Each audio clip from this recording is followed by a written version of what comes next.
Bismillahirrahmanirrahim.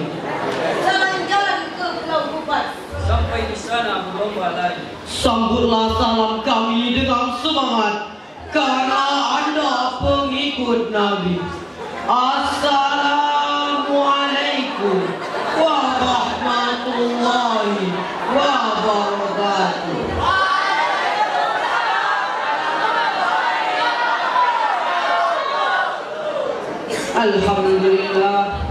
Alhamdulillahilladzi amarna bil jihadi fi sabilillah wa tarakal hawa. Asyhadu an la ilaha illallah rabbul arsy istawa wa asyhadu anna Muhammadan abduhu mustafa sallallahu wa salamun alaihi. Amma ba'du.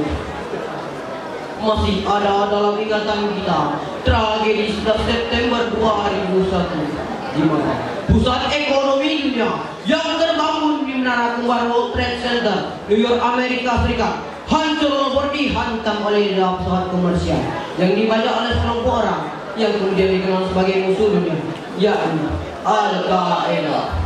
Terdapat dua dampak pasca tragedi tersebut. Pertama, yang mulai melihat keadaan Islam di negara-negara jajahan Eropa yang terus tertindas, dirampas sumber daya alamnya hingga saat ini hendaknya melakukan pendekatan ulang tanpa tindakan militer.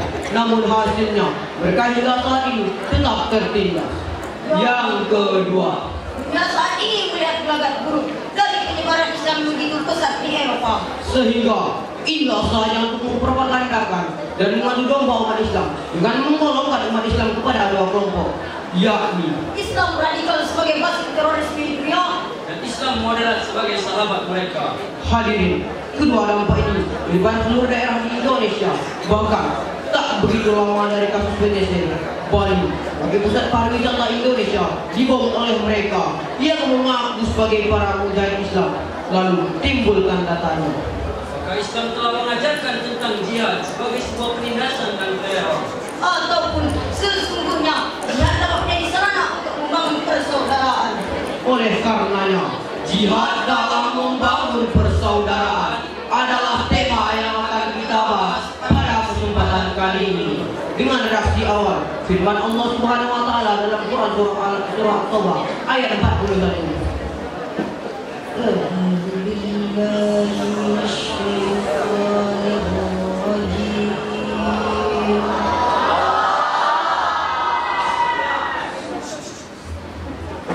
Infiru khifafan wa siqalan wa jahidu bi amwalikum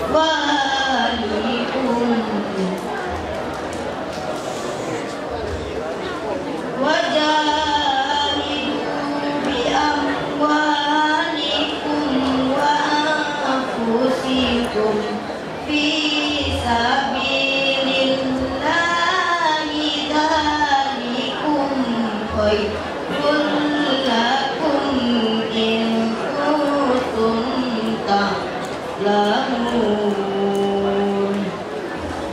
Aku berlindung kepadamu ya Allah dari godaan syaitan yang terkutuk.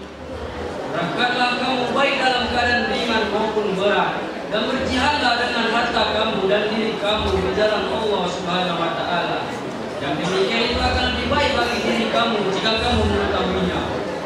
Quran surah At-Taubah ayat 41. Hadirin ma'asyiral muslimin rahimakumullah. Profesor Dr. Muhammad Quraisy dalam karyanya Tafsir Al-Misbah volume 5 halaman 602-603 menjelaskan bahwa pada hakikatnya berperang sebagai seorang sumanaja dalam ayat tersebut tidaklah dibutuhkan Allah dan tidak juga oleh Rasulnya, karena sesungguhnya Allah telah membela dan mendukung umat Islam ketika ia sendiri ataupun berdua. Namun jika kita mengetahui betapa banyak sisi kebaikan yang disiapkan oleh Allah bagi mereka yang mau berjihad dan taat kepada Allah, tentulah umat Islam akan melaksanakan perintah tersebut. Hal ini dilihat dari berbagai aspek duniawi dan ukhrawi. Bagaimana dipahami dalam bentuk nakirah atau indefinitif. Pada kata akhir dalam ayat tersebut, dampak positif yang membawa kebaikan dan kebahagiaan kebajikan melalui jihad. Sesungguhnya selaras dengan jihad dan dakwah para ulama penyebar Islam di tanah Nusantara ini. Abdurrahman Masud dalam bukunya Dari Hormati Nusantara yang diterbitkan oleh Kencana Jakarta pada tahun 2006 halaman 73 menjelaskan bahwa Islam di Indonesia memiliki dua model yang saling mengikat, yakni model universal dan model domestik. Model universal adalah model yang menyatukan dunia Islam di bawah kepemimpinan Uswatun Hasanah Muhammad Rasulullah SAW. Ataupun model domestik yang menjadikan Muslim di Indonesia unik adalah mereka yang bermakmum dari model-model Wali Songo. Mereka adalah wali sembilan yang namanya demikian populer, telah berhasil mengubah Nusantara Hindu Buddha ke dalam Islam dengan penuh kedamaian pada abad 15-16. Dengan demikian, teori yang menyatakan agama Islam masuk di Indonesia pada abad 18-19 di bawah bayang-bayang. Wali Songo tidak berlebih-lebihan, bahkan selama hampir 5 abad setelah periode Wali Songo, pengaruh mereka tetap terlihat dan terasa jelas hingga saat ini. Hadirin masyarakat muslimin rahimahumullah. Namun inilah yang terjadi saat ini. Jihad tidak lagi memberikan nampak pada kepada seorang beragama datang dan kebaikan, melainkan karena nafsu al-hawa yang dikedepankan. Padahal Rasul Muhammad itu semuka bumi ini sebagai pembahaman Allah kepada seluruh makhluk di muka bumi. Wa ma arsalnaka ila rahmatin lil alamin. Untuk itu, marilah kita jadikan jihad Indonesia ini jihad yang dapat menciptakan persaudaraan dan kebaikan, sebagaimana yang dilakukan oleh para pendahulu kita, pribad Islam di tanah Nusantara ini. Lalu, bagaimana cara kita untuk mengambil perbedaan dalam persaudaraan dan memulai teks jihad? Untuk itu, marilah kita bersama simak firman Allah Subhanahu wa taala dalam Quran surah Al-Hujurat ayat 10.